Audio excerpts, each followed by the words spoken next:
বন্ধুরা, তোমরা রাত্রে ঘুমোতে যাওয়ার আগে আর সকালে ঘুম থেকে উঠে অবশ্যই ভগবান শ্রীকৃষ্ণের বাণী শোনো। এতে তোমার জীবন বদলে যাবে। চলো আর কোনো দেরি না করে সেই পবিত্র বাণী শুনি। শ্রীমদ্ ভগবদ্গীতাকে নিয়ে বলা হয়েছে একং শাস্ত্রং দেবকী পুত্র গীতম, অর্থাৎ একমাত্র সেই শাস্ত্র যার গায়ন স্বয়ং ভগবান শ্রীকৃষ্ণের মুখনিসৃত বাণী থেকে হয়েছে, তাই শ্রীমদ্ ভগবদ্গীতা। যখন মহাভারতের যুদ্ধক্ষেত্র কুরুক্ষেত্রে অর্জুন অস্ত্র তুলে নিতে দ্বিধাগ্রস্ত হয়ে পড়েছিলেন, তখন ভগবান শ্রীকৃষ্ণ নিজ মুখে যে শাস্ত্রের গীত গেয়েছিলেন সেই মহাদিব্য উপদেশই শ্রীমদ্ ভগবদ্গীতা নামে পরিচিত। এর মাহাত্ম্য অপার, অপরিমেয়। এর প্রকৃত মাহাত্ম্য কেউই পুরোপুরি বর্ণনা করতে পারে না। শেষ মহেশ গণেশ পর্যন্ত এর সমস্ত গুণগান সম্পূর্ণরূপে প্রকাশ করতে পারেন না। তাহলে আমরা সাধারণ মানুষ তো আরও সীমাবদ্ধ। এমন বলা হয়ে থাকে যে ঘরে প্রতিদিন শ্রীমদ্ ভগবদ্গীতার পাঠ হয় কিংবা তা শোনা হয়, সেই ঘরে স্বয়ং শ্রীকৃষ্ণের আগমন ঘটে। এই গীতায় পৃথিবীর প্রতিটি মানুষের পড়া ও বোঝা একান্ত প্রয়োজনীয়, যাতে তারা জীবনের সুখ, শান্তি ও সফলতা লাভ করতে পারে। শ্রীমদ্ ভগবদ্গীতায় মোট 18টি অধ্যায় রয়েছে এবং এই 18টি অধ্যায়ে মোট 700টি শ্লোক রয়েছে। এই কারণেই আমরা আজ শ্রীমদ্ ভগবদ্গীতার ঐশ্বরিক জ্ঞান থেকে অনুপ্রাণিত হয়ে 151টি গুরুত্বপূর্ণ ভাবনার কথা জানব, যেগুলো আমরা খুব সহজ ও সরল ভাষায় তোমাদের বোঝাতে চেষ্টা করব। আর আমাদের পূর্ণ বিশ্বাস, প্রতিদিন এই ভাবনাগুলি শ্রবণ করলে তোমার জীবনের বর্তমান এবং ভবিষ্যতের সমস্ত সমস্যা থেকে মুক্তিলাভ সম্ভব হবে। চলো শ্রীমদ্ ভগবদ্গীতার সেই সবচেয়ে শক্তিশালী 151টি ভাবনার দিকে এগিয়ে চলি এবং সেগুলিকে আমাদের জীবনে গ্রহণ করার চেষ্টা করি। শ্রীমদ্ ভগবদ্গীতার প্রথম ও সর্বাধিক গুরুত্বপূর্ণ উপদেশ হল কর্মই সর্বোচ্চ ধর্ম। ভগবান শ্রীকৃষ্ণ গীতায় অর্জুনকে উপদেশ দিয়ে বলেন, মানুষ জন্ম নিয়েছে কেবল কর্ম করার জন্য, আর কর্ম ছাড়া কেউ কখনো থাকতে পারে না।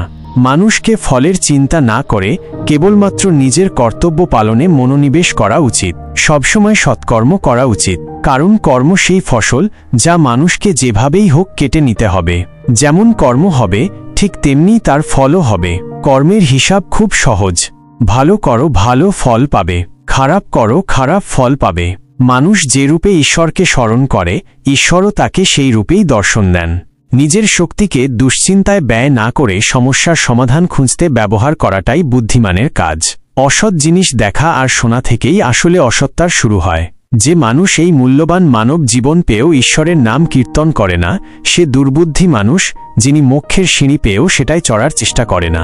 ভগবান শ্রীকৃষ্ণ বলেন, হে মানব, যদি তুমি এই সংসারের সকল দুঃখ থেকে মুক্তি চাও তবে আমার ভক্তি করো। যে আমার ভক্তি করে না সে এই জীবনেও নয়, মৃত্যুর পরেও শান্তি পায় না। যারা অসৎকর্মে লিপ্ত, অধম প্রকৃতির, যাদের বুদ্ধি মায়ায় আচ্ছন্ন, তারা কখনোই আমার পূজা করে না বা আমাকে পাওয়ার চেষ্টা করে না। নিজেকে ভগবানের প্রতি সম্পূর্ণরূপে সমর্পণ করো, এটাই সবচেয়ে বড় আশ্রয়। যে কেউ এই আশ্রয়কে চিনে নিতে পারে, সে সব রকমের ভয়, চিন্তা ও দুঃখ থেকে মুক্ত হয়। ভগবানের উপর বিশ্বাস রাখো সেই শিশুর মতো, যাকে যদি কেউ বাতাসে ছুঁড়ে দেয় তবুও সে হাসে, ভয় পায় না, কারণ সে জানে কেউ তাকে পড়তে দেবে না। ভগবান শ্রীকৃষ্ণ বলেন, তুই মন ছোট করিস না। যেখানে তোর নিজেরই মুখ ফিরিয়ে নেবে, সেখানে আমি তোর পাশে থাকব। জীবনে কখনো কারো সঙ্গে নিজের তুলনা করিস না।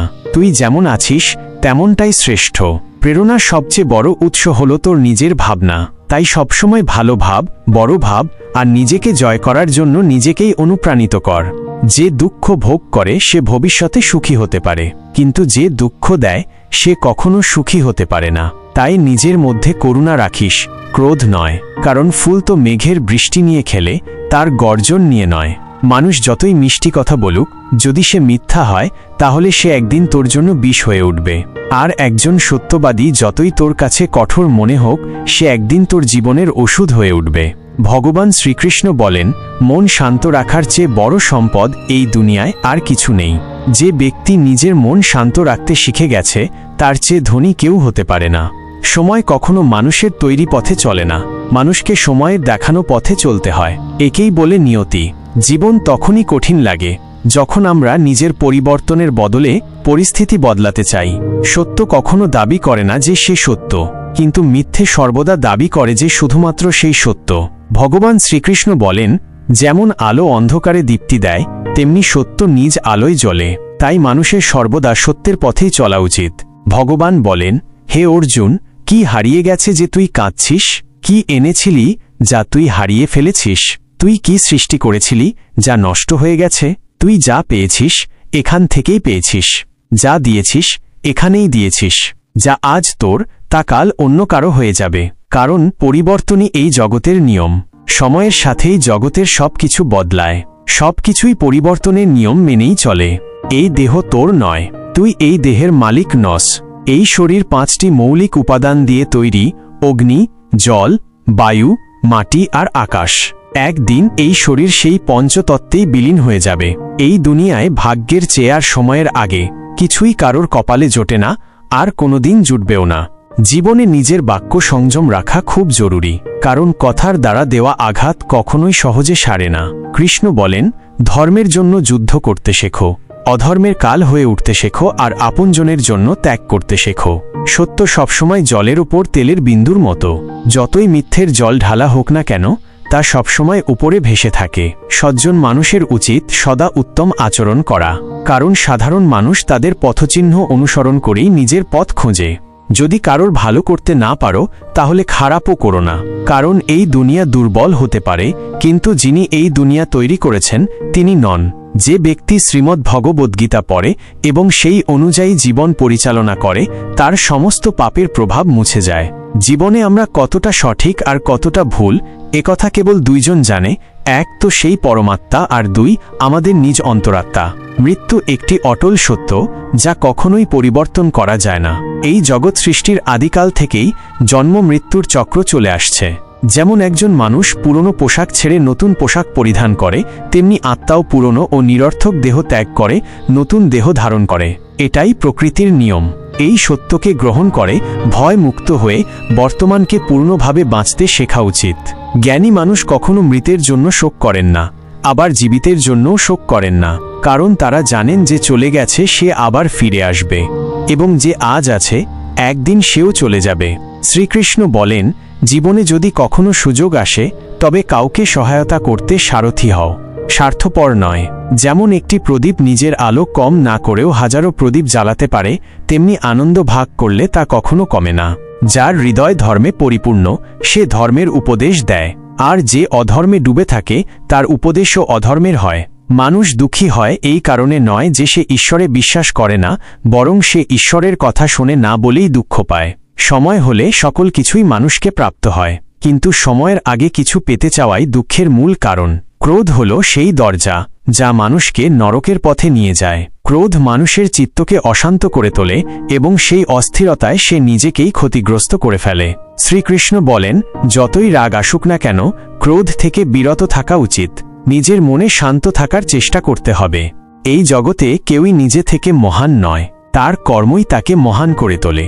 সঠিক কর্ম মানে এমন ফল নয় যা সবসময় শুভ হয়, বরং সঠিক কর্ম সেই যার উদ্দেশ্য কখনো অশুভ নয়। মানুষ সবসময় নিজের ভাগ্যকে দোষারোপ করে, অথচ সে জানেই যে ভাগ্যের চেয়েও শ্রেষ্ঠ তার কর্ম, যা সে নিজে হাতে গড়ে নিতে পারে। আজ যা তোমার আছে তা কাল কারো ছিল এবং পরশু আবার কারো হবে। তুমি এসেছিলে খালি হাতে, আবার ফিরে যাবে খালি হাতে। অতীতের জন্য দুঃখ করে লাভ কি? বর্তমানের জন্য অহংকার করে কি হবে? ভবিষ্যতের জন্য মোহ রেখেই বা কি হবে? বুদ্ধিমান ব্যক্তিকে ক্রোধ ও লোভ পরিত্যাগ করতে হয়, কারণ এগুলো আত্মার পতন ঘটায়।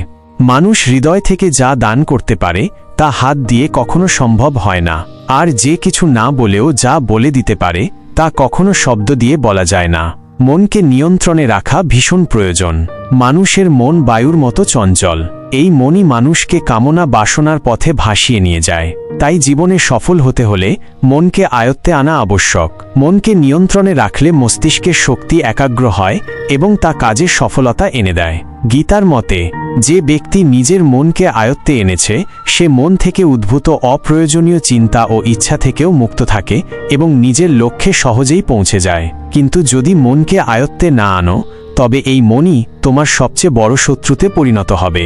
কোনো মানুষ তার সময়ের আগে কিংবা ভাগ্যের বেশি কিছু পায় না, তবে তবুও চেষ্টা চালিয়ে যেতে হবে। সবসময় সন্দেহ করা মানুষ কখনোই শান্তি পায় না। তাই সন্দেহ থেকে বিরত থাকা প্রয়োজন। অতিরিক্ত সন্দেহে মনের শান্তি নষ্ট হয় এবং মানুষ বিভ্রান্ত হয়ে নিজের সম্পর্কগুলো ধ্বংস করে ফেলে।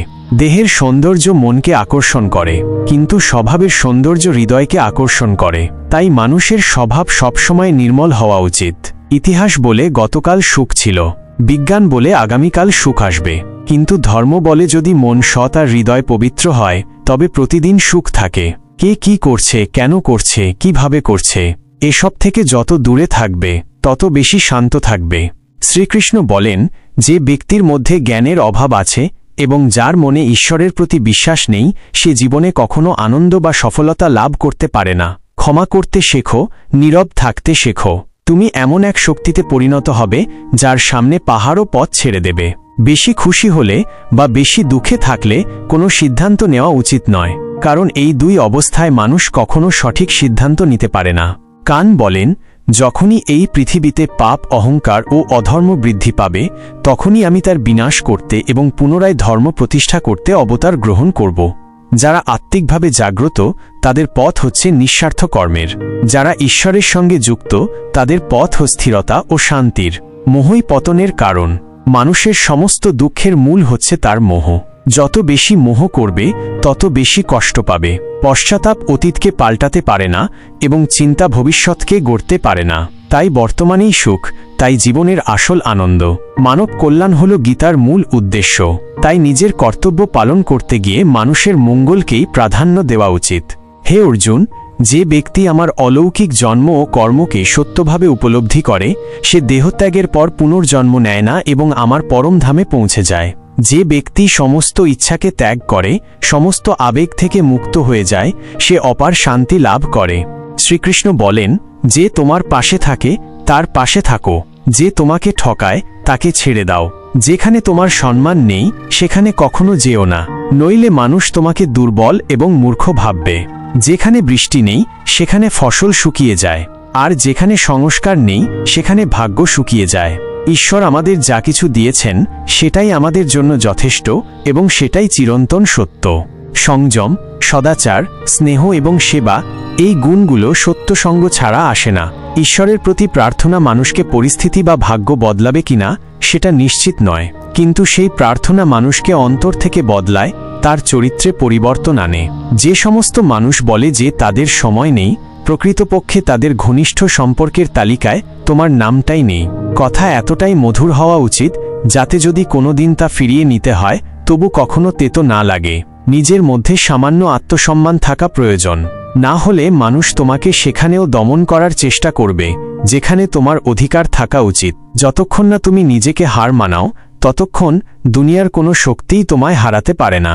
নীরবতা হলো সবচেয়ে বড় জবাব, আর ক্ষমা করে দেওয়া হলো সবচেয়ে বড় শাস্তি। যে মানুষের মধ্যে ধৈর্যের শক্তি থাকে তার শক্তির কোনো তুলনা হয় না। আমাদের অহেতুক দুশ্চিন্তা আর মনের ভয় এমন এক রোগ যা আমাদের আত্মার শক্তিকে ছিন্নভিন্ন করে দেয়। মানুষকে জীবনের চ্যালেঞ্জ থেকে পালানো উচিত নয় এবং ভাগ্য বা ঈশ্বরের ইচ্ছাকে অজুহাত বানিয়ে চলা উচিত নয়। দুর্বল তুমি নও, তুমি তো সময়ের সন্তান, আর সময় কারোর এক জায়গায় থাকে না। তুমি শুধু তোমার কর্ম করে যাও। যে কখনো সংকট দেখেনি সে নিজের শক্তির আসল পরিচয় জানে না। যে মানুষ অন্যের কষ্ট বোঝে, যার মধ্যে দয়া আছে, যার হৃদয় ভালো, তাদের আবার জন্ম নিতে হয় না। কাউকে কিছু দিয়ে অহংকার করো না। কে জানে তুমি দিচ্ছ না, শুধু আগের জন্মের ঋণ শোধ করছো। অহংকারী মানুষের বংশ, ঐশ্বর্য আর মর্যাদা এই তিনটেই একে একে হারিয়ে যায়। বিশ্বাস না হলে কৌরব আর কংসের উদাহরণ দেখো। যদি কারো ওপর বিশ্বাস করতে চাও তবে তার কথায় নয় তার আচরণে নজর দাও। ভগবান শ্রীকৃষ্ণ বলেন, যে মানুষ আমাকে চিনে যায় সে জন্ম আর মৃত্যুর বন্ধন থেকে মুক্ত হয়ে যায়। যা তোমার ভাগ্যে আছে তা তোমার কাছে নিজেই এসে যাবে, আর যা তোমার নয় তা এসেও সরে যাবে। যেমন হাওয়া নৌকাকে দিগ্ভ্রান্ত করে দেয়, তেমনি মানুষের বাসনা তার বুদ্ধিকে বিভ্রান্ত করে তোলে। ভগবান শ্রীকৃষ্ণ বলেন, যে মানুষ সুখ দুঃখ মান অপমান সব অবস্থায় শান্ত থাকে সেই মানুষই আমার কাছে অতি প্রিয়। সময় এক অদ্ভুত ব্যাপার, যদি তার সঙ্গে চলো সে তোমার ভাগ্য বদলে দেয়, আর যদি তার সঙ্গে না চলো তবে সে তোমার জীবনটাই বদলে দেয়। মানুষ কাঁদলে দুর্বল হয়, একথা ঠিক নয়, বরং কান্নায় যিনি ভেঙে পড়েন তিনিই সবচেয়ে শক্তিশালী হয়ে ওঠেন। আমাদের যা আছে তাতেই খুশি থাকা উচিত, কারণ আমরা যেমন জীবনযাপন করছি সেটাই অনেকের স্বপ্ন। পাথর হয়তো শেষ আঘাতে ভেঙে পড়ে, কিন্তু প্রথম আঘাত কখনো বৃথা যায় না। সে মানুষটিকে কখনো বিশ্বাস করো না যার স্বভাবই হলো কষ্ট দেওয়া বা প্রতারণা করা। যদি চাও সবাই তোমায় ভালোবাসুক, তবে ভালোবাসার সূচনা তোমাকেই করতে হবে, কারণ প্রকৃতির নিয়ম যা বপন করবে তাই ফলবে। অনেক সময় কোনো কিছু আঁকড়ে রাখা তোমার ক্ষতি করে দিতে পারে, তাই যা চলে যেতে চায় তাকে চলে যেতে দাও। চোখের জল যদিও ওজনে হালকা, কিন্তু ঝরে পড়লে মনটা অনেক হালকা হয়ে যায়। মানুষ ভুল করে অন্যদের চোখে ধুলো দিতে পারে, কিন্তু ভগবান তো সব হিসাব রাখেন। তোমার সততা আর অন্যের ভুল কখনো বোঝাতে যেও না, সময় একদিন সব নিজেই বুঝিয়ে দেবে। ঈশ্বরের সৃষ্ট একটি গাছের নিচে যেমন ধনী বসতে পারে, তেমনি গরিবও বসতে পারে। দুজনই একরকম বাতাস আর ছায়া পায়, কোনো তফাৎ নেই। এর মানে ঈশ্বর সব মানুষকে এক চোখে দেখেন। সেই মানুষটিকে কখনো উপেক্ষা করো না যে তোমায় ভালোবাসে, তোমার যত্ন নেয়, তোমায় মনে করে। কারণ একদিন যখন তোমার চোখ খুলবে তখন তুমি বুঝবে যে তুমি তারা গুনতে গুনতে চাঁদকে হারিয়ে ফেলেছ। ধৈর্য রাখো, সঠিক সময় এলেই তুমি সবকিছু পাবে যার জন্য তুমি এতদিন পরিশ্রম করেছ। অনেক সময় ঈশ্বর তোমায় ধনী করেন এই কারণ তিনি নিজে গিয়ে সবার দরজায় দরজায় সাহায্য করতে পারেন না। তাই যা কিছু তোমার আছে তা ভাগ করে নিতে শেখো। ধ্যান মানে হলো ভেতর থেকে হাসা, আর সেবা মানে হলো এই হাসিটাকে অন্যদের কাছে পৌঁছে দেওয়া। যখন আগামীকাল কি হবে তা জানো না, তখন আজকের দিন কেন নষ্ট করছো? যে মুহূর্তে হাসা যায় সেই মুহূর্তে কাল নিয়ে কান্না করে সময় নষ্ট করার মানে নেই। সৌভাগ্যবান তারাই যারা সব ভালো পায় তা নয়, বরং সৌভাগ্যবান তারাই যারা যা পায় তা ভালো করে নেয়। যদি শান্তি চাও তবে অন্যের কাজে আর অন্যের ভুলে মন দেওয়া বন্ধ করে দাও। শুধু নিজের জীবন আর ভালো জিনিসগুলোর দিকেই মন দাও। তুমি জলের মতো হও যে নিজের পথ নিজেই তৈরি করে নেয়। পাথরের মতো কঠিন হয় না যে নিজে তো থেমে যায়, অন্যের পথেও বাঁধা হয়ে দাঁড়ায়। যেমন অল্প একটু ওষুধ ভয়ঙ্কর রোগকে শান্ত করে দিতে পারে, ঠিক তেমনি ঈশ্বরের সামান্য স্মরণও অসংখ্য কষ্ট আর দুঃখের নাশ করে দিতে পারে। তুমি যদি নিজে সুখী হও সেটা খুব ভালো কথা, কিন্তু যদি তোমার কারণে অন্য কেউ সুখী হয় তবে তার চেয়েও বড় আনন্দ আর কিছুই হতে পারে না। ভগবান শ্রীকৃষ্ণ বলেন, যদি কেউ তোমাকে কষ্ট দেয় তবে মন খারাপ করো না, কারণ মানুষ সবসময় সেই গাছে পাথর ছোড়ে যেটার ফল সবচেয়ে মিষ্টি হয়। একবার ভাবো তো, মানুষও কখনো কোনো তালা তৈরি করে না চাবি ছাড়া। তাহলে তিনি তো ঈশ্বর, তিনি এমন কোনো সমস্যা সৃষ্টি করবেন কেন যার কোনো সমাধান নেই? এই রূপ, এই অর্থ, এই ধন দৌলত, এই ছলচাতুরি সবকিছুই একদিন ধ্বংস হয়ে যাবে। একমাত্র তোমার সৎকর্মই তোমার সঙ্গে যাবে। যে মানুষ সহজ সরল স্বভাবের তাকে কখনো দুর্বল ভেবে ভুল করো না, কারণ তার সরলতা তার চারিত্রিক সংস্কার, দুর্বলতা নয়। সময়ের চেয়েও বেশি মূল্যবান হয় অনুভূতি, তাই সেই মানুষদের ওপরই তা খরচ করো যারা তা বোঝে।